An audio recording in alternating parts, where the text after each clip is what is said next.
Hello, great മീഡിയാസിലേക്ക് സ്വാഗതം. Sunday collection വിസ്ഫോടനമായി മാറുകയാണ്. അത് എമ്പുരാൻ എന്ന സിനിമയുടെ 4-ാം ദിനത്തെ കളക്ഷൻ കാണുമ്പോൾ ഇന്ത്യൻ ഫിലിം ഇൻഡസ്ട്രിയിൽ മലയാള സിനിമയുടെ പൊസിഷൻ ഏത് റേഞ്ചിലേക്ക് കയറി എന്നുള്ളത് നമുക്ക് കാണുകയാണ്. ഇന്ന് വിവാദങ്ങൾ കൊഴുക്കുന്ന ഈ ഒരു ദിനത്തിലും നമുക്കൊരു കാര്യം കാണാൻ കഴിയുന്നു.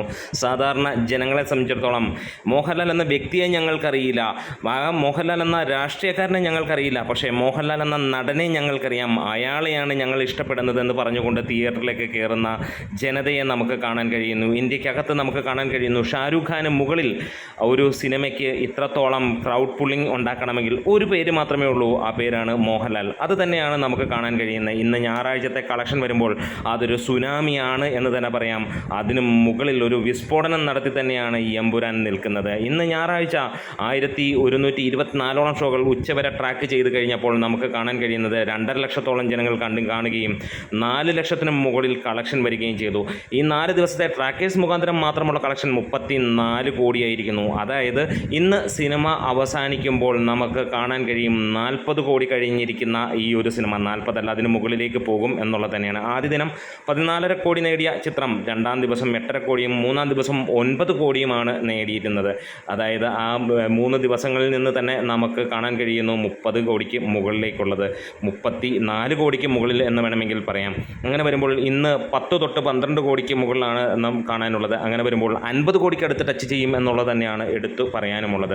ഇന്ന് വിവാദങ്ങൾ ആളിപ്പടരുമ്പോൾ ലാലേട്ടൻ അതിന് മാപ്പും കാര്യങ്ങളുമൊക്കെ പറഞ്ഞ് പോസ്റ്റ് ചെയ്യുമ്പോഴും ഒരു കാര്യം നമുക്ക് പറയാനുള്ളത് ഇതാണ്: മോഹൻലാലിനെ മാത്രമാണ് നമ്മൾ ഇഷ്ടപ്പെടുന്നത്, അയാളുടെ നടനെ മാത്രമാണ് ആളുകൾ ഇഷ്ടപ്പെടുന്നത്. അതിനപ്പുറത്തേക്കുള്ള ഒരു കണക്ഷനും പലർക്കുമില്ല, സാധാരണ സിനിമ കാണുന്നവർക്കില്ല എന്നുള്ളതാണ്. പക്ഷേ സിനിമാ മേഖലയുമായി അടുത്ത് വർക്ക് ചെയ്യുന്ന നമ്മളെപ്പോലെയുള്ള കുറേ പേരുകൾക്ക് എന്തെങ്കിലും ഒരു അടുപ്പം അല്ലെങ്കിൽ കണക്ഷൻ ഉണ്ടായി എന്നുള്ളത് വേണമെങ്കിൽ വരാം. അതിനപ്പുറത്തേക്കുള്ള കാര്യങ്ങളൊന്നും തന്നെ ഇല്ല എന്ന് പറയാം.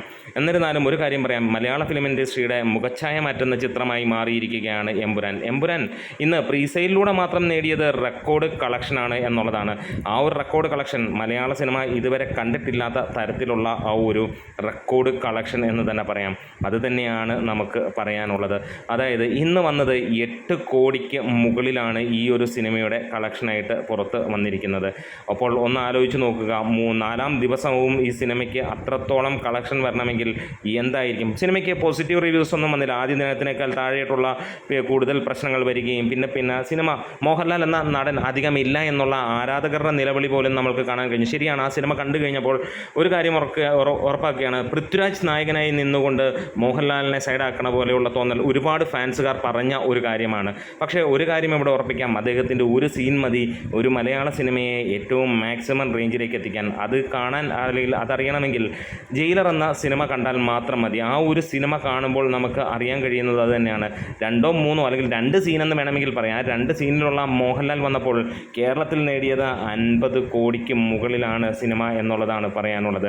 അങ്ങനെ ഒരു രീതിയിൽ സിനിമയെ എത്തിക്കണമെങ്കിൽ വേറെ ഒരാൾക്കും കഴിയില്ല എന്ന് നമുക്കറിയാം. അത്ര ഗംഭീരമായിട്ടുള്ള കളക്ഷൻ തന്നെയാണ് സിനിമയ്ക്ക് വന്നുകൊണ്ടിരിക്കുന്നത്.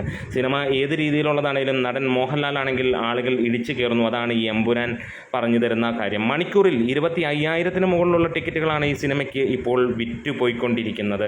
സിനിമ ഇന്ന് തരംഗം സൃഷ്ടിക്കുമ്പോൾ ആദ്യ ദിനത്തിന് സമാനമായ രീതിയിൽ തന്നെയാണ് സിനിമയുടെ കളക്ഷൻ 4-ാം ദിവസവും എത്തുന്നത്. ഒരു പക്ഷേ ഇന്ന് 15 കോടി എത്തിക്കഴിഞ്ഞാൽ അതിന് അത്ഭുതപ്പെടാനും ഒന്നുമില്ല എന്നുള്ള കാര്യം തന്നെയാണ് പറയാനുള്ളത്. ഇനിയും നമുക്ക് ഡീറ്റെയിൽഡ് കളക്ഷൻ കാര്യങ്ങളിലേക്കൊക്കെ ഒന്ന് പോകാം. അതിനു മുമ്പ് നിങ്ങൾ ചാനൽ സബ്സ്ക്രൈബ് ചെയ്തിട്ടില്ലെങ്കിൽ സബ്സ്ക്രിപ്ഷൻ പരിഗണിക്കണമെന്ന് അഭ്യർത്ഥിക്കുകയാണ്. തിരുവനന്തപുരത്ത് നിന്ന് 346 ഷോകളാണ് അഡ്വാൻസ് ബുക്കിങ്ങിൽ കണ്ടതെങ്കിൽ കൊല്ലത്ത് 172 ഷോകളും പത്തനംതിട്ടയിൽ 54 ഷോകളും ആലപ്പുഴയിൽ 139 അങ്ങനെ തുടങ്ങുന്നു. ഇനിയും തിരുവനന്തപുരത്ത് 346 ഷോകളിൽ നിന്ന് 63,500-ന് മുകളിലുള്ള ആളുകൾ കണ്ടപ്പോൾ 1,25,00,000 രൂപയ്ക്ക് മുകളിൽ കളക്ഷൻ നേടുകയും 67% ഒക്യുപ്പൻസി വരികയും ചെയ്തു. കൊല്ലം 172 ഷോകളിൽ നിന്ന് 34,000-ന് മുകളിൽ ആളുകൾ കണ്ടപ്പോൾ 54 ലക്ഷത്തിന് മുകളിലുള്ള കളക്ഷൻ വരികയും 71% ഒക്യുപ്പൻസിയും കാണാൻ കഴിഞ്ഞു. പത്തനംതിട്ടയിൽ 54 ഷോകളിൽ നിന്ന് 10,000-നടുത്തുള്ള ആളുകൾ കണ്ടപ്പോൾ 14 ലക്ഷം രൂപയ്ക്ക് മുകളിലാണ് കളക്ഷൻ വന്ന് 76 66% ഒക്യുപ്പൻസി. ആലപ്പുഴയിൽ 139 ഷോകളിൽ നിന്ന് 30,000-ന് മുകളിൽ ആളുകൾ ടിക്കറ്റ് എടുത്തപ്പോൾ 46 ലക്ഷം രൂപയും 74% ഒക്യുപ്പൻസിയും കാണാൻ കഴിഞ്ഞു. കോട്ടയത്ത് 147 ഷോകളിൽ നിന്ന് 34,000-ന് മുകളിലുള്ള ആളുകൾ ടിക്കറ്റ് എടുത്തപ്പോൾ 49 ലക്ഷം, 50 ലക്ഷം എന്ന് പറയാം, 49,70,000-ന് മുകളിലുള്ള എമൗണ്ടാണ്, 74% ഒക്യുപ്പൻസിയിൽ. ഇനിയും ഇടുക്കിയിൽ 73 ഷോകളിൽ നിന്ന് 12,000-ന് മുകളിലുള്ള ടിക്കറ്റുകൾ വിറ്റുപോയപ്പോൾ 18 ലക്ഷം രൂപയ്ക്ക് മുകളിൽ 18,63,000 രൂപ വരികയും 68% ഒക്യുപ്പൻസിയുമാണ്. എറണാകുളത്ത് 442 ഷോകളിൽ നിന്ന് നമുക്ക് കാണാൻ കഴിയുന്നു 80%-ന് മുകളിൽ ഒക്യുപ്പൻസിയിൽ 1,83,00,000 രൂപയ്ക്ക് മുകളിൽ നേടിയപ്പോൾ 85,000-ഓളം ജനങ്ങളാണ് കൊച്ചിയിൽ മാത്രം സിനിമ കാണുന്നത് എന്ന് ആലോചിച്ച് നോക്കുക. തൃശ്ശൂരിൽ നമുക്ക് 1 കോടിയോളമാണ് സിനിമയുടെ കളക്ഷൻ വന്നത്, 99 ലക്ഷം രൂപ ആണ് വന്നിരിക്കുന്നത്. 70% ഒക്യുപ്പൻസിയിൽ 66,000 പേർ 324 ഷോകളിൽ നിന്ന് ടിക്കറ്റുകൾ എടുത്തപ്പോൾ നമുക്ക് അതും ഒരു ചരിത്രമാവുകയാണ്. പാലക്കാട്, മലപ്പുറം 199 വീതം ഷോകളാണ് ട്രാക്ക് ചെയ്യപ്പെട്ടിരിക്കുന്നത്. 31,000 പേരും അല്ലെങ്കിൽ 32,000 പേരും 31,000 പേരുമാണ് ആ 2 സ്ഥലങ്ങളിൽ നിന്ന് വന്നത്. ഒരിടത്ത്, അതായത് തൃശ്ശൂർ, നമുക്ക് പാലക്കാട് നിന്ന് മാത്രമായിട്ട് 43 ലക്ഷം രൂപയും മലപ്പുറത്ത് നിന്ന് 40 ലക്ഷം രൂപയും 58%-മാണ് 2 സ്ഥലങ്ങളിലും ഒക്യുപ്പൻസി വന്നിട്ടുള്ളത്. വയനാട് നമുക്ക് കാണാൻ കഴിയുന്നു 64 ഷോകളിൽ നിന്നായി 8,900-ന് മുകളിലുള്ള ആളുകൾ ടിക്കറ്റ് എടുത്തപ്പോൾ 11,91,000-ന് മുകളിലുള്ള കാശാണ് ഗ്രോസായിട്ട് വന്നത്. 66% ആണ് ഒക്യുപ്പൻസി.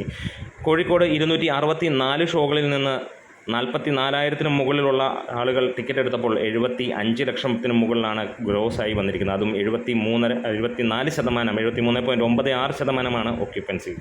കണ്ണൂർ 174 ഷോകളിൽ നിന്ന് 31,000-ന് മുകളിൽ ആളുകൾ ടിക്കറ്റ് എടുത്തപ്പോൾ 47 ലക്ഷം രൂപയാണ് അവിടെയും ഗ്രോസ് വന്നത്, 76% ഒക്യുപ്പൻസിയിൽ.